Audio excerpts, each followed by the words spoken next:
One man brought his symptom diary on a first date. She read it. Wait, I genuinely thought medical transparency was like romantic. He logged our date as a symptom. I was a symptom, proper mortifying.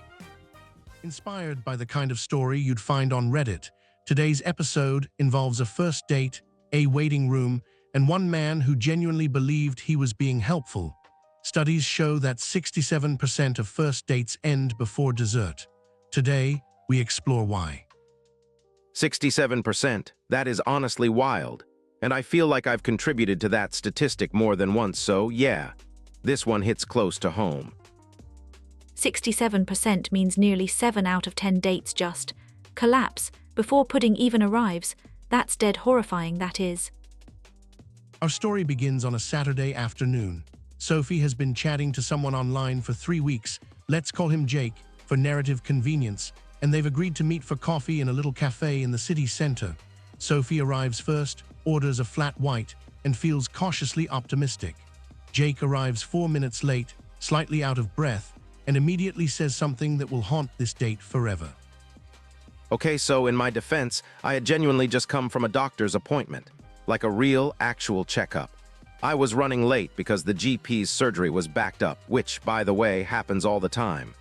A GP's surgery is basically a waiting room that hates you personally. A GP's surgery, right, so for anyone learning, that's the clinic where your general doctor works. Your GP is your regular doctor, and you go to their surgery for checkups, repeat prescriptions, that sort of thing. And yes, they always run late. Always.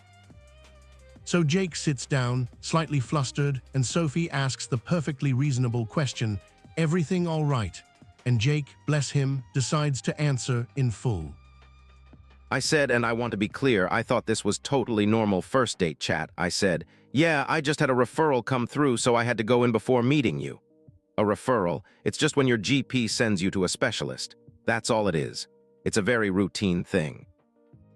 A referral, right. So there I am, flat white halfway to my lips, and this man has told me within 40 seconds of sitting down that his GP has sent him to a specialist. I didn't know whether to ask what for or just run. Sophie, being a polite and curious person, asked what for. This was, in retrospect, the pivotal error. So I explained. Honestly, I thought it would be fine. I said I'd had some blood tests, just routine blood tests where they take a sample to check your levels, iron, cholesterol, all that, and one result came back a little odd, so the GP gave me a referral to a specialist, and I had to go in for a consultation. A consultation is just a meeting with a specialist where they look at your results and decide what to do next.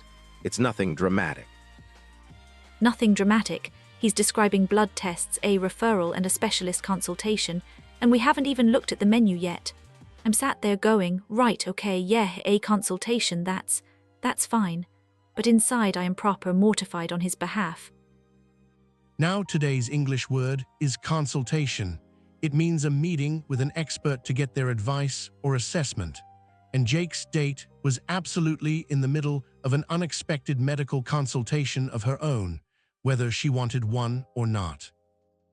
Look, I genuinely thought I thought I was being transparent, right? Honest. Open. Isn't that what people want? So I just kept going. I told her about my symptoms. I told her I'd had a follow-up appointment booked in, a follow-up appointment. That's when you go back after a first visit to check how things are going, and that I'd had to reschedule it twice because of work. He mentioned a follow-up appointment on a first date. Before the drinks had cooled down, I was nodding like a GP myself. I was giving him the look, the sympathetic professional look. I was basically his receptionist at that point.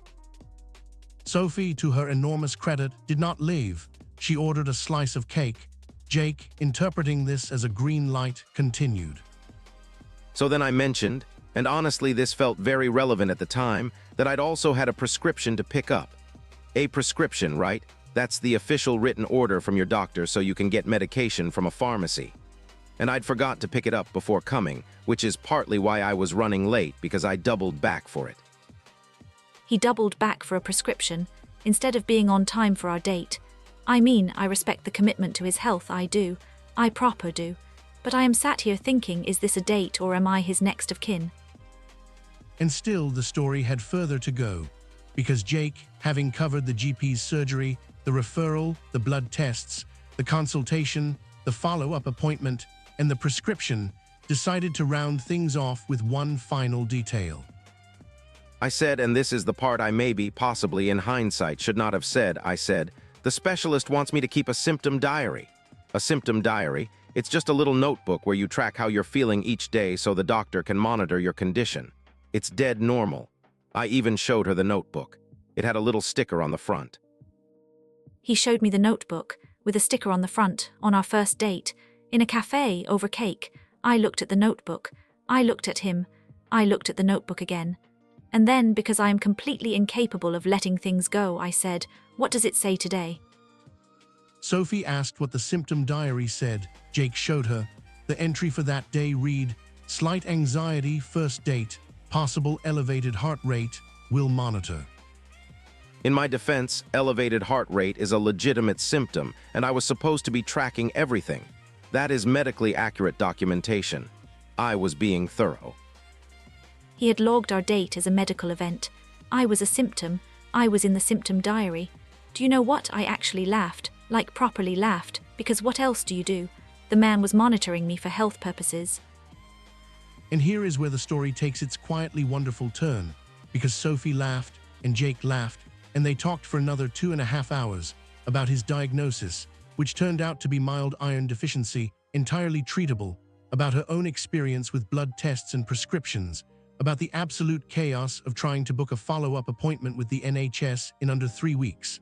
It turns out that bonding over health appointments is, in fact, possible. Just unexpected.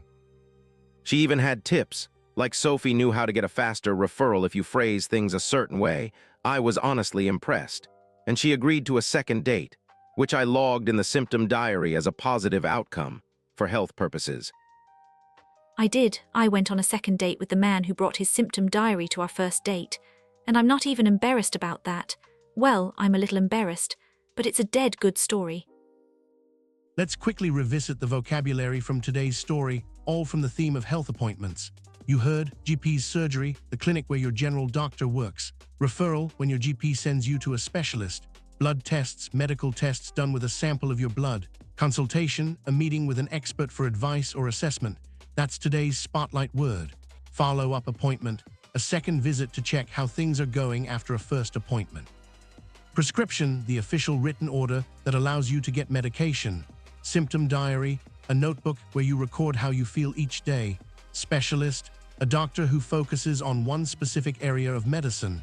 All of these came up naturally in Jake's extremely thorough explanation of his medical history on a first date. I stand by every word. Transparency is important in a relationship, even on date one, especially on date one. He put our second date in the symptom diary as well, under ongoing monitoring. I've seen it. It's there. And that is where we leave today's story, somewhere between a cafe table and a symptom diary, with iron deficiency, elevated heart rate, and one date that somehow worked. If that made you laugh or cringe, or both at the same time, drop us a like. It genuinely helps more people find the show. Follow us so you never miss another story like this one. There are proper more where that came from. Subscribe to English Through Stories. New episodes every day, and your English will thank you for it. See you on the next one.